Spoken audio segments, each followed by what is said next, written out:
Très bien, je vous invite à ouvrir votre Bible à Acte 27. Acte 27, nous allons faire la lecture du chapitre entier. Acte 27, avant que j'oublie, dimanche prochain, Mélisse et moi, les enfants ne seront pas là.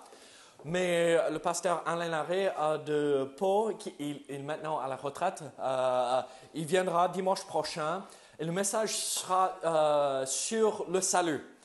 Donc, si vous avez des amis inconvertis, des membres de la famille qui sont inconvertis, dimanche, amenez-les. C'est pas qu'ils n'entendent pas l'évangile ici, mais quand on a quelqu'un, un pasteur de visite, de passage, c'est toujours très intéressant d'entendre ce message. Et donc, c'est un bon prédicateur. Et je connais Alain depuis tout petit. Il m'a vu quand j'étais un jeune enfant avant de partir aux États-Unis. Donc, je crois que vous serez vraiment bénis en écoutant le message de dimanche prochain. Donc, invitez tout le monde, que la salle soit entièrement remplie ou on ne sait plus où les mettre. Il faudrait les mettre dans le couloir. Comme dimanche dernier, on a ajouté des chaises et un peu dans le couloir. Donc, merci Seigneur pour cela. Donc, venez, même si je ne suis pas là, soyez sûrs d'être présents. Delphine jouera le piano pour nous dimanche prochain. David introduira le culte et après, le pasteur Alain portera le message et fera la musique aussi. Et il est auteur de pas mal de cantiques que nous chantons dans notre milieu. Et donc, il va chanter quelques cantiques que lui, il a écrits. Et donc, ça va être un bon moment ensemble. Très bien. Donc, acte 27, si ma voix ne tient pas, c'est Stephen qui va finir le message aujourd'hui, d'accord? If my voice doesn't hold, it's you finishing the message today, okay? Dieu dirigera et donnera la force de tenir jusqu'à la fin. Physiquement, ça va. C'est juste la voix qui est un peu perturbée. Donc, je ne sais pas pourquoi. C'est comme ça. Acte 27. La Bible nous dit ceci dans le verset 1er. Lorsqu'il fut décidé que nous nous embarquerions pour l'Italie, on remit Paul et quelques autres prisonniers à un centenier de la cohorte Auguste, nommé Julius. Nous montâmes sur un navire d'Adramite et qui devait côtoyer l'Asie. Et nous partîmes ayant avec nous l'Aristarque, un Macédonien de Thessalonique. Le jour suivant, nous abordâmes à Sidon et Julius, qui traitait Paul avec bienveillance, lui permit d'aller chez ses amis et de recevoir leurs soins. Donc leurs soins là, c'est probablement des soins physique. Paul avait des problèmes de santé ici, donc c'était pour des traitements médicaux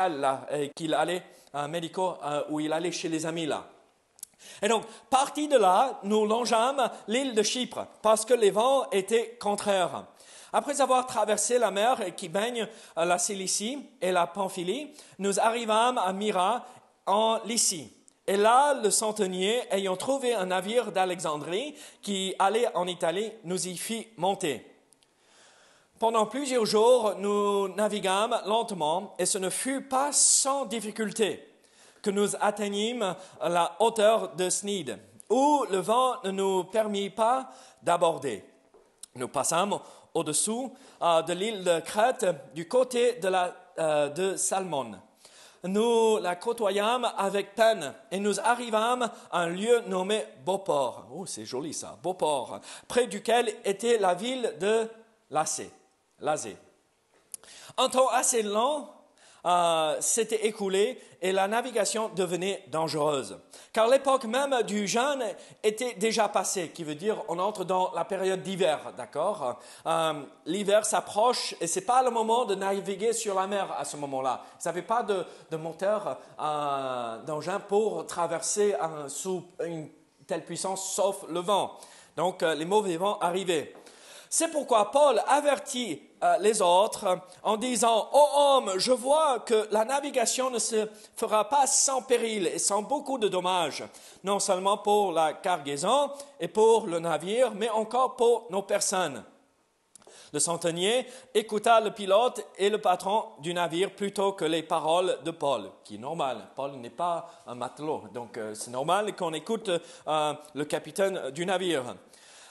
Et comme le port n'était pas bon pour hiverner, la plupart furent d'avis de le quitter pour tâcher d'atteindre Phénix, port de Crète qui regarde le sud-ouest et le nord-ouest afin d'y passer l'hiver. Un léger vent du sud, comme on a aujourd'hui, un léger vent du sud, vint à souffler. Et se croyant maîtres de leur dessein, ils levèrent l'ancre et côtoyèrent de près l'île de Crète.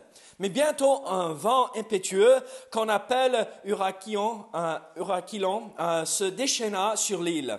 Le navire fut entraîné sans pouvoir lutter contre le vent, et nous nous laissâmes aller à la dérive. Nous passâmes au-dessous d'une petite île nommée Clauda, et nous eûmes de la peine à nous rendre maîtres de la chaloupe. Après l'avoir hissée, on se servit des moyens de secours pour ceindre le navire. Et dans la crainte de tomber sur la Syrte, on abaissa les voiles. C'est ainsi qu'on se laissa emporter par le vent. Comme nous étions violemment battus de la tempête, le lendemain, on jeta la cargaison à la mer. Et le troisième jour, nous y lassâmes de nos propres mains les agrès du navire. Le soleil et les étoiles ne parurent pas pendant plusieurs jours, et la tempête était si forte que nous perdîmes enfin toute espérance de nous sauver. On n'avait pas mangé depuis longtemps, alors Paul, se tenant au milieu d'eux, leur dit « Ô hommes, il fallait m'écouter et ne pas partir de Crète afin d'éviter ce péril et ce dommage. Maintenant, je vous exhorte à prendre courage, car aucun de vous ne périra et il n'y aura de perte que celle du navire. Un ange du Dieu à qui j'appartiens et que je sers m'est apparu cette nuit et m'a dit « Paul, ne crains point. Il faut que tu comparaisses devant César, et voici Dieu t'a donné tous ceux qui naviguent avec toi. C'est pourquoi, ô homme, rassurez-vous, car j'ai cette confiance en Dieu qu'il en sera comme il m'a été dit. Mais nous devons échouer sur une île. » La 14e nuit, vous imaginez 14 jours de tempête, la 14e nuit, tandis que nous étions ballottés sur l'Adriatique, les matelots, vers le milieu de la nuit, soupçonnèrent qu'on approchait de quelque terre. Ayant jeté la sonde, ils trouvèrent 20 brassées. Un peu plus loin, ils la jetèrent de nouveau et trouvèrent 15 brasses, dans la crainte de heurter contre des écueils. Ils jetèrent 4 ancres de la poupe et attendirent le jour avec impatience. Mais comme les matelots cherchaient à s'échapper du navire et mettaient la chaloupe à la mer sous prétexte de jeter les ancres de la proue, Paul dit aux centeniers et aux soldats, « Si ces hommes ne restent pas dans le navire, vous ne pouvez être sauvés. » Alors les soldats coupèrent les cordes de la chaloupe et la laissèrent tomber. Vous imaginez, même les matelots veulent s'échapper. Ils savent que si on reste là, on va tous mourir, ou ils pensent cela. Donc, vous imaginez la tempête que c'était là. Avant que le jour parût, Paul exhorta tout le monde à prendre la nourriture, disant, « C'est aujourd'hui, le 14e jour, que vous êtes dans l'attente et que vous persistez à vous abstenir de manger. Je vous invite donc à prendre de la nourriture, car cela est nécessaire pour votre salut, et il ne se perdra pas un cheveu de la tête d'aucun de vous. » Ayant ainsi parlé, il prit du pain, et après avoir rendu grâce à Dieu devant tous, il le remplit et se mit à manger. Et tous, reprenant courage, mangèrent aussi. Nous étions dans le navire 276 personnes en tout. Quand ils eurent mangé suffisamment, ils allégèrent le navire en jetant le blé à la mer. Lorsque le jour fut venu, ils ne reconnurent point la terre, mais ayant aperçu un golfe avec une plage, ils résolurent d'y pousser le navire, s'ils le pouvaient. Ils délirent délièrent les ancres pour les laisser aller dans la mer. Ils relâchèrent en même temps les attaches des gouvernails. Puis ils mirent au vent le voile d'artimon et se dirigèrent vers le rivage. Mais ils rencontrèrent une langue de terre où ils firent échouer le navire, et la proue, s'étant engagée, resta immobile, tandis que la poupe se brisait par la violence des vagues. Les soldats furent d'avis de tuer les prisonniers, de peur que quelqu'un d'eux ne s'échappât à la nage. Le centenier qui voulait sauver Paul les empêcha d'exécuter ce dessein. Il ordonna à ceux qui savaient nager de se jeter les premiers dans l'eau pour gagner la terre et aux autres de se mettre sur des planches et sur des débris du navire. Et ainsi, tous parvinrent à terre sains et saufs. Prions ensemble. Seigneur, sois avec nous ce matin. Aide-nous à tirer... Seigneur, aide-nous à comprendre ce que tu veux nous enseigner à travers cette histoire. On dirait on est en train de lire un roman presque. Quelqu'un qui est sur un navire et comme on voit dans les livres. Mais Seigneur, ça a vraiment eu lieu. Paul, et Luc et Aristarque ont vraiment traversé cette épreuve dans leur vie. Mais Seigneur, ils ont appris des vérités de toi. Et Seigneur, ils ont pu vivre et mettre en pratique les principes que nous allons voir ensemble. Donc Seigneur, aide-nous à comprendre que le calme, la paix est possible même au sein de la tempête. Au nom de Jésus. Amen. Vous savez, comme j'ai déjà dit ce matin, la vie est comme un voyage en mer, n'est-ce pas? Et il y aura des jours paisibles et tranquilles. Ça, c'est normal. Il y aura des jours calmes où tout va bien. Mais il y aura des moments extrêmement difficiles et des tempêtes à traverser. C'est normal qu'à un moment donné, tout va bien.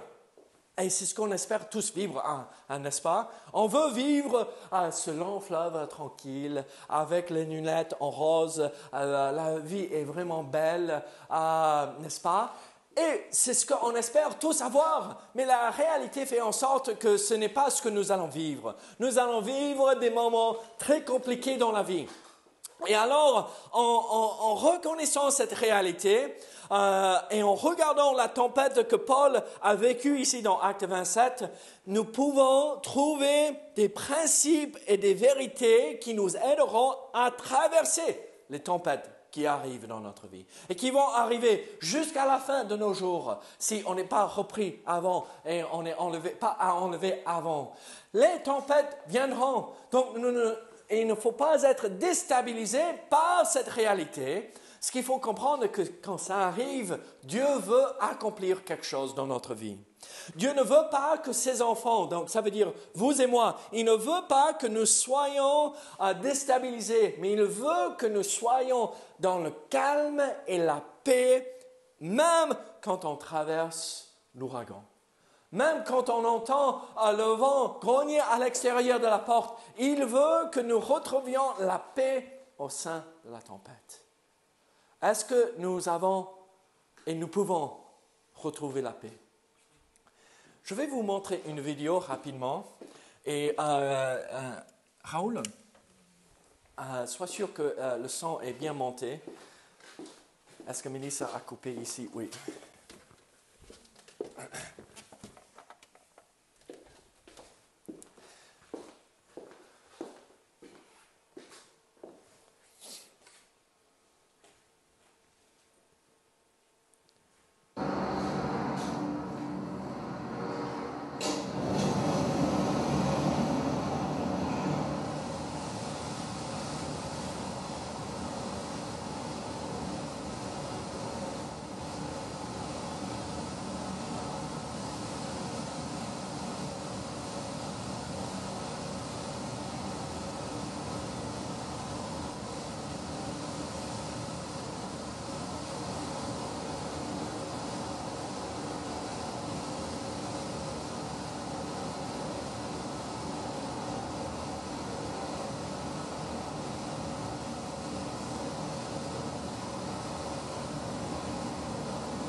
Voilà ce que Paul a traversé pendant 14 jours.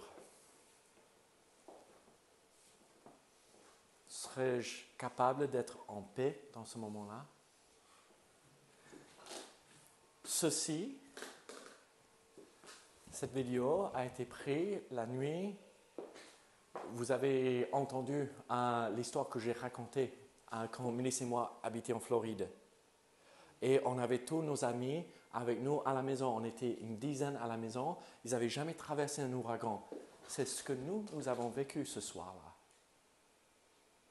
Ce soir-là, le vent soufflait. 80% des toits de la ville où on habitait, une ville de 250 000 personnes. 250 000 personnes, 80% des toits arrachés. Il y avait 7 mètres d'eau au centre-ville. 7 mètres d'eau. La ville dévastée. On était là dans la maison. On était une dizaine de personnes. Ce que vous venez d'entendre, imaginez entendre ça toute la nuit. Pendant 15 heures, on avait ça. Il y avait un jeune homme, il avait une vingtaine d'années. Son épouse et son enfant étaient déjà partis pour rentrer dans la famille, mais lui, à cause du travail, il ne pouvait pas partir. Il était chez nous, première fois qu'il traverse un ouragan. Et vous savez ce qui s'est passé? Nous tous, on avait des gens dans la baignoire, on avait des gens dans le couloir parce qu'il y avait des murs autour de nous. Avec toutes les fenêtres fermées, avec les portes fermées de toute la maison, il y avait un vent qui traversait la maison. Tout le monde réveillé toute la nuit. Vous savez où lui, il était? Endormi sous le piano. En face de la fenêtre, grand carreau de 1,50 m par 1,50 m qui faisait comme de l'eau quand on jette une pierre dans un lac. Hey, ça va? Oui, qu'est-ce qui se passe? Tout va bien? Oui. Le toit est toujours là? Oui, ok.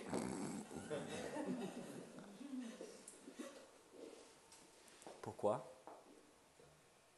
Il était en paix. Il était en paix. Le lendemain, vous savez ce qu'il m'a dit, qui m'a vraiment un peu étonné. Moi, j'avais tout ce monde dans la maison, j'avais vécu ce genre de choses en Louisiane à plusieurs reprises, mais tous ces autres qui venaient du Nord, des parties des pays qui ne connaissaient pas du tout ces tempêtes, ils ne savaient pas comment faire. Donc, venez à la maison. Toutes les fenêtres sont fermées, sauf la grande fenêtre, parce qu'on n'avait pas le moyen de fermer ça, à recouvrir avec des planches. Venez chez nous, on va passer la nuit ensemble. Au moins, on est ensemble si jamais quelque chose arrive. Le lendemain, nous, on était tous réveillés. Moi, je m'inquiétais parce que j'ai tout ce monde dans ma maison. Qu'est-ce que je fais avec si le toit s'arrache? Louis-Charles, tu te rappelles de cela à Houston quand tu as traversé? Qu'est-ce que je fais avec tout ce monde? Quel est le plan si le toit est arraché? Parce que les voisins, le toit a été arraché pendant la nuit. On entendait et on a entendu quelque chose qui a tapé contre la maison au milieu de la nuit. Qu'est-ce que c'est? Mais il faisait tellement noir, on ne voyait rien. Plus d'électricité, bien sûr. Comment on fait? Et lui, le lendemain, vous savez ce qu'il a dit? Bon, si c'était mon temps, Dieu a préparé ça d'avance. Et je ne peux rien faire pour changer ça.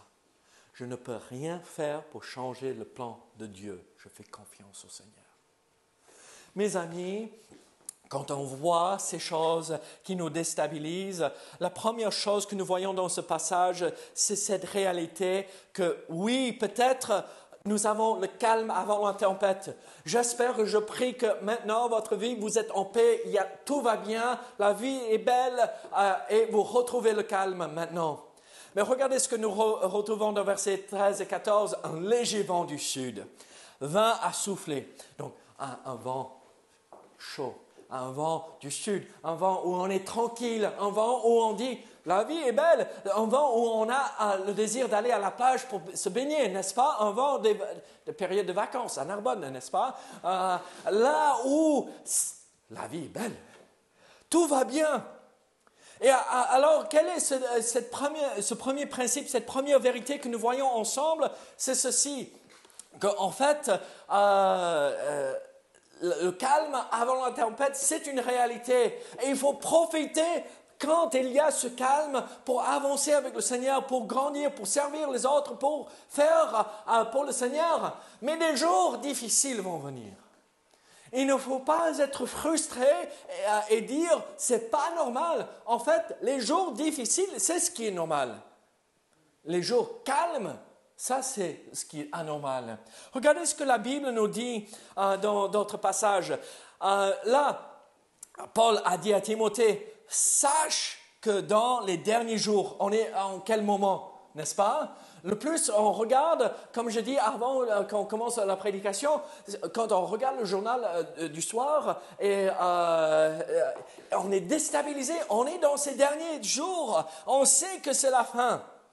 Il y aura des temps difficiles. J'ai un ami à l'instant qui est venu ici il y a 3 ans de cela au mois de novembre. Vous vous rappelez de cet homme avec cette grosse barbe noire, un ami avec lequel j'ai fait mes études. Il est missionnaire pasteur en Roumanie, mais sur la frontière, pas trop loin de l'Ukraine. Vous savez où il est aujourd'hui? En Ukraine. Imaginez être là-bas en Ukraine. Il y a des jours difficiles, mais avant, c'était plus ou moins calme. Et là, Dieu nous dit d'avance qu'il y aura des moments difficiles, il y aura ces choses compliquées que nous allons traverser, pas juste qui viennent de l'extérieur. On voit le contexte dans lequel l'apôtre Paul disait que nous allons vivre ce monde qui rejette toute bonne chose de Dieu. Mais aussi, nous comprenons qu'il y aura ceux qui nous haïssent à cause de notre relation avec Dieu, mais parce que nous avons ceci. Regardez Jean chapitre 15, versets 18 à 25. Si le monde vous le monde vous hait, sachez qu'il m'a haï avant vous. Si vous étiez du monde, le monde aimerait ce qui est à lui. Mais parce que vous n'êtes pas du monde et que je vous ai choisi du milieu du monde, à cause de cela, le monde vous hait. Nous allons vivre des choses tout simplement parce que le monde ne nous apprécie pas, parce que nous sommes différents. Bruno, je sais que tu vas me répondre honnêtement. Est-ce que j'ai une tête bizarre? Non? David, j'ai une tête bizarre? Raoul? La cravate, oui. La cravate. Mélissa dit, David, tu es différent des autres. Peut-être c'est le fait que je vis avec elle. Elle dit que moi je suis différent. Ok, je suis différent. Ça me va. Ça me va, je suis différent. Être bizarre, est-ce que c'est à cause de cela que le monde nous haït, nous hait? Non. Être un peu bizarre, un peu... Ce n'est pas la raison pour laquelle il faut que le monde nous hait. On n'est pas apprécié par le monde. Pourquoi? Parce que nous avons le Seigneur Jésus-Christ. Le monde préfère les ténèbres plutôt que la lumière. Pourquoi? Parce que la lumière révèle leurs œuvres. Mes amis, le monde va nous faire souffrir des moments difficiles. C'est normal. Mais en plus de cela, il y a cette réalité de combien d'entre vous pouvez témoigner physiquement, ça ne va pas. Il y a 4 mois de cela, je pouvais à peine me tenir debout parce que le kiné a énormément aidé là. Merci Seigneur.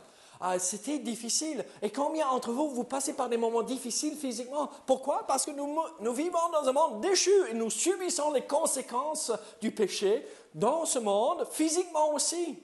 Et donc, regardez, il y a le calme qui est une réalité. Mais ne soyons pas déstabilisés quand nous voyons la tempête arriver, quand on commence à entendre le vent qui souffle un peu plus fort, parce que ça arrive.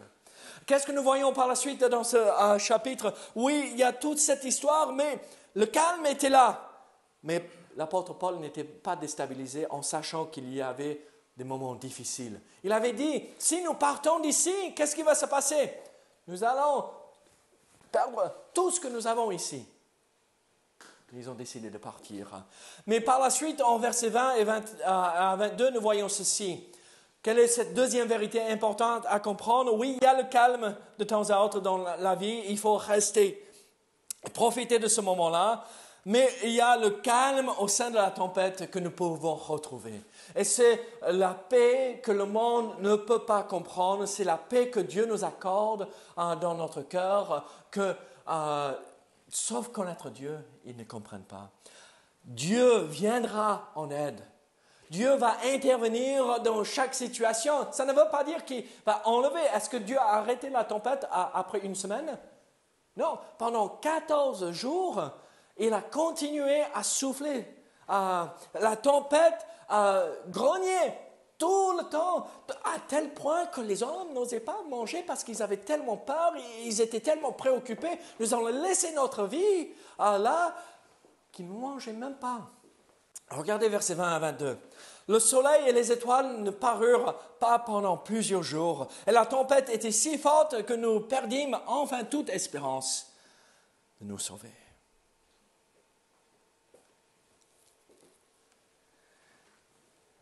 Verset 21.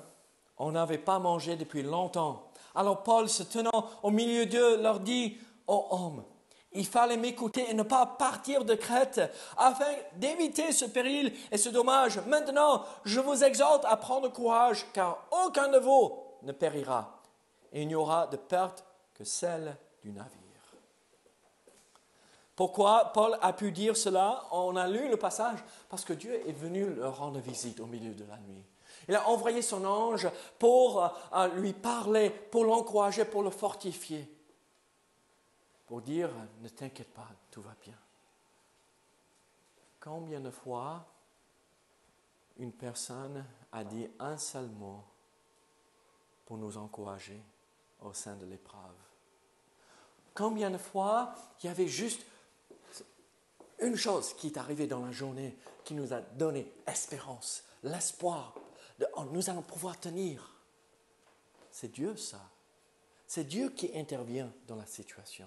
Et alors, ce qui est merveilleux dans cette situation, c'est que Paul, en voyant, on n'a pas mangé depuis longtemps, on n'a pas vu le soleil ou les étoiles depuis des jours, tout le monde pense, on va tous mourir, il n'y a aucun espoir de se tirer de cette situation. Paul vient et dit, ne vous inquiétez pas. Dieu m'a promis, on va tous survivre à ceci. Et Dieu nous promet ceci. Vous allez tous survivre à cette épreuve de la vie. Peut-être nous n'allons pas traverser sans avoir des cicatrices et des blessures, mais nous allons les traverser et nous allons survivre à cela. Peut-être même physiquement, on va laisser notre vie physique. Nous vivrons éternellement avec le Seigneur. Regardez ce que le psalmiste a dit. Dans le psaume 9, versets 10 et 11, « L'Éternel est un refuge pour l'opprimé, un refuge au temps de la détresse. Ceux qui connaissent ton nom se confient en toi, car tu n'abandonnes pas ceux qui te cherchent, ô Éternel. » Là, je ne sais pas pour vous, mais un piano, la nuit où cet ouragan, Ivan a traversé la ville de Pensacola, c'était un piano, un vrai piano. Ce n'est pas électrique comme celle-ci, mais le piano n'était pas plus haut que ceci, d'accord, et n'était pas plus large que ça. Donc, il était assis sous les touches, allongé sous les touches, avec les jambes qui sortaient sur le côté, d'accord? Tranquille. C'était son rocher sous lequel il s'est réfugié au milieu de la nuit. Moi, je ne sais pas pour vous, c'est pas assez grand ça. Ce n'est pas assez large pour me recouvrir, moi qui est un peu plus... bon, ça va maintenant, hein, mais bon, un peu plus grand où je vais dépasser... Non, mes pieds, ça c'est quand même important. Si le toit s'écrase, qu'est-ce que... Non, il me faut quelque chose de plus grand. Qu'est-ce qui est plus grand que notre Sauveur? Est-ce que l'épreuve que vous traversez est plus importante, est plus grande, plus puissante que notre Dieu qui est notre refuge? Vous savez ce que la Bible dit? Dieu est ce rocher sous lequel, à côté duquel nous pouvons venir nous cacher en lui. Le vent souffle, on est attaqué, les problèmes de santé arrivent et Dieu dit, venez à moi, vous trouverez du repos. Venez à moi, je serai votre secours. Regardez le psaume 46, versets 1 à 3. Des fils de Corée sur Alamot cantique, Dieu est pour nous un refuge et un appui, un secours qui ne manque jamais dans la détresse. C'est pourquoi nous sommes sans crainte quand la terre est bouleversée et quand les montagnes chancellent au cœur des mers.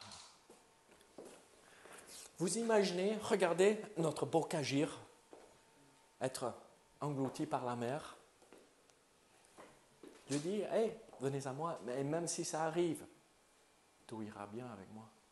Même si on laisse notre vie, tout ira bien. Parce qu'après, par la suite, on est auprès du Seigneur.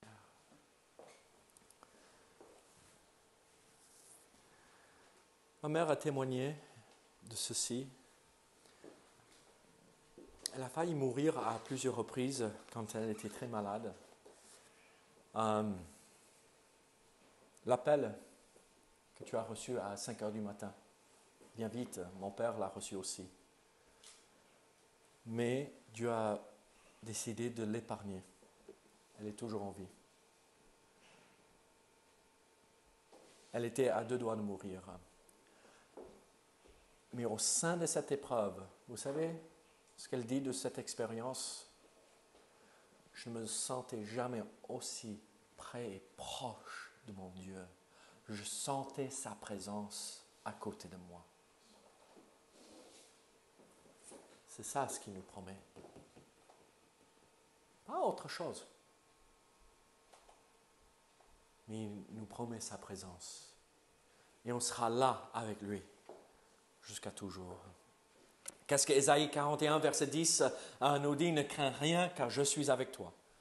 Ne promène pas des regards inquiets, car je suis ton Dieu, je te fortifie, je viens à ton secours, je te soutiens de ma droite triomphante. Voici, ils seront confondus et ils seront couverts de honte, tous ceux qui sont irrités contre toi. Ils seront réduits à rien, ils périront. Ceux qui disputent contre toi, tu les chercheras et ne les trouveras plus. Ceux qui te suscitaient querelle, ils seront réduits à rien, réduits au néant. Ceux qui te faisaient la guerre, car je suis l'Éternel ton Dieu, qui fortifie ta droite, qui te dit, ne crains rien, je viens à ton secours.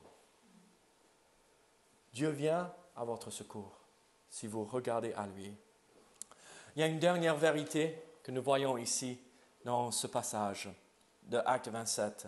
Oui, il y a le calme avant la tempête. Oui, il y a le calme au sein de la tempête parce qu'on se réfugie dans le Seigneur, mais il y a aussi ceci, le calme après la tempête. Si vous avez déjà lu la suite de l'histoire, acte 28, et regardez verset 35 ici. Ayant ainsi parlé, il prit du pain et après avoir rendu grâce à Dieu devant tous, il le rompit et se mit à manger. Qu'est-ce que nous voyons ici? En fait, après la tempête, il y a le calme, la paix arrive et ça nous donne des occasions de servir. Là, Paul se projetait dans l'avenir, manger, parce qu'aujourd'hui, nous serons sauvés. Donc, il voit la fin de la tempête. Maintenant, je vais commencer à servir. Au sein de la tempête, parfois, on n'a pas la force, on n'a pas le temps, et on est tellement pris physiquement et spirituellement par les événements, on n'a pas le temps de regarder autour de nous. Mais dès qu'on peut lever la tête et regarder aux autres, c'est là ce que le Seigneur nous appelle à faire. Allez, servez les autres. Commencez à servir les autres. Et Acte 28, aussi, on va voir ça dans quelques semaines, ce chapitre-là, mais c'est exactement ce que l'apôtre Paul a dit. Quand la tempête est terminée, commençons à servir le Seigneur. Commencez à servir les autres. Regardez ce que nous voyons dans Matthieu 23, verset 11. Le plus grand parmi vous sera votre serviteur.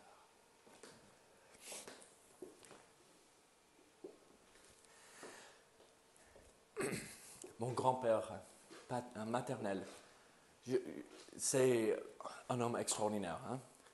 Mais il a vécu à l'époque où on on faisait tout pour lui, hein, si vous comprenez ce que je veux dire. Le matin, ma grand-mère repassait tous les vêtements pour qu'il aille travailler dans l'usine. Repasser les vêtements pour aller travailler dans une usine, à quoi ça sert ça? Il avait un petit déjeuner extraordinaire. Hein? Quand je mangeais avec lui, c'était, vous connaissez les biscuits américains, ces petits pains américains, avec du bacon, avec un morceau du jambon ou un steak ou un côté de porc ou quelque chose avec des œufs. La table était remplie pour lui le matin. Et à midi, quand elle l'envoyait pour manger, elle envoyait, vous savez, la caisse, parce que ce n'était pas un petit truc, c'était un truc comme ça, des sandwichs, des épais comme ça. Hein. Moi, je ne sais pas comment il n'est pas mort d'une crise cardiaque, aucune idée. Hein. Quand il rentrait, le repas l'attendait. Quand il rentrait, vous savez qui défaisait les lacets? C'était l'époque, hein, d'accord? C'était dans les montagnes reculées. Ni ma grand-mère ni mon grand-père ont fait des études. Ils ont arrêté. En fait, mes enfants ont fait plus d'études que mes grands-parents, d'accord? C'était l'époque. Un coin reculé.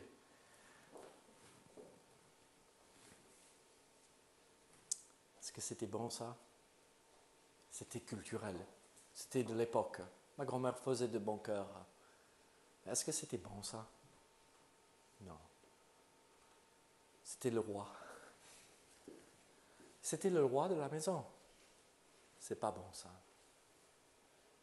Vous savez ce qu'il faut faire, messieurs? Il faut que nous, on se baisse pour défaire les lacets. Mesdames, il faut le faire aussi quand on a. L'homme ne peut pas. Hein? Mais messieurs aussi. Le plus grand, le premier des serviteurs. Regardez ce que nous retrouvons dans Matthieu 20, verset 28. C'est ainsi que le Fils de l'homme est venu, non pour être servi.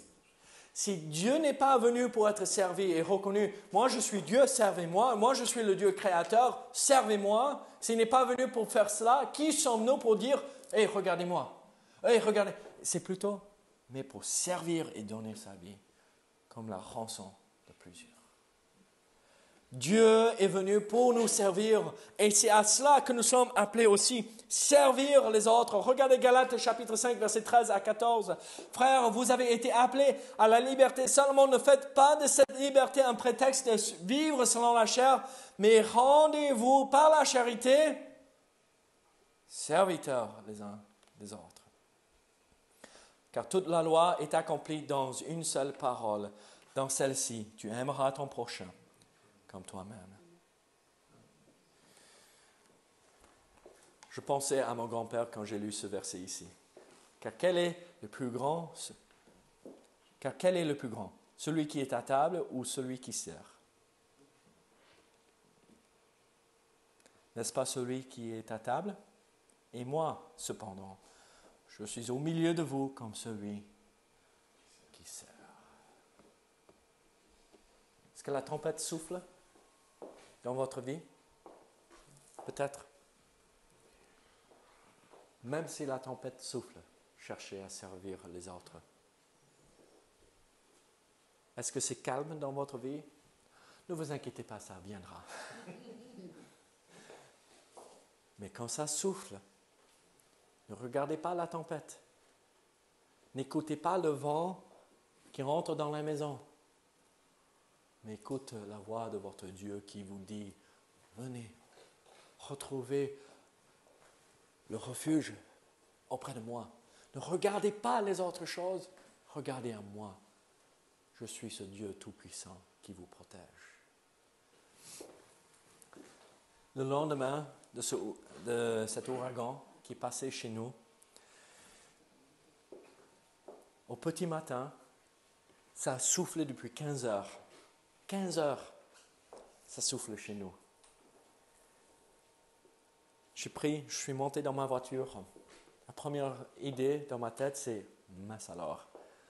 Regardez la dévastation.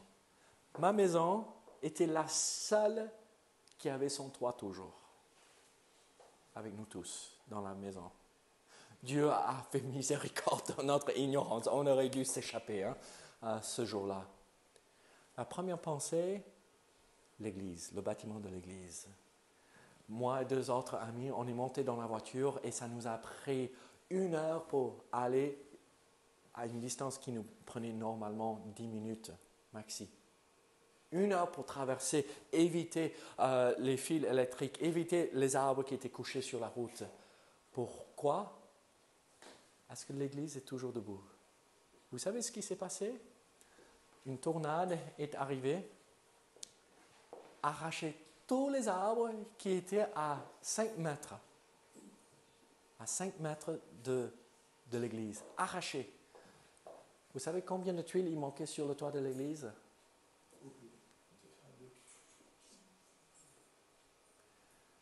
Je ne vous promets pas cela chaque fois. Mais ce que je vous promets, c'est que la main de Dieu peut se poser sur notre vie et nous protéger, mais aussi, il peut nous accompagner comme il a fait pour Paul dans cette épreuve. Et on traverse sain et sauf. Même si on laisse la peau un peu. On traverse sain et sauf parce que Dieu est avec nous. Prions ensemble. Seigneur, merci pour ta parole. Merci pour tout ce que tu fais pour nous et en nous. Seigneur, en réalité, je comprends. Et on le sait, on le vit. Ça souffle à l'extérieur. Mais Seigneur, nous voulons que notre regard soit fixé sur toi et pas autre chose. Aide-nous à retrouver la paix que tu nous accordes, que le monde ne peut pas comprendre. Ce calme intérieur qui vient de toi, parce que nous savons que tu es assis sur ton trône. Et comme tu nous as promis dans Romains 8, tout concourt au bien de ceux qui sont aimés, qui sont appelés. Donc Seigneur, même si nous traversons l'ouragan à l'instant, nous te faisons confiance. Aide-nous à retrouver cette paix et ce calme. Au nom de Jésus. Amen.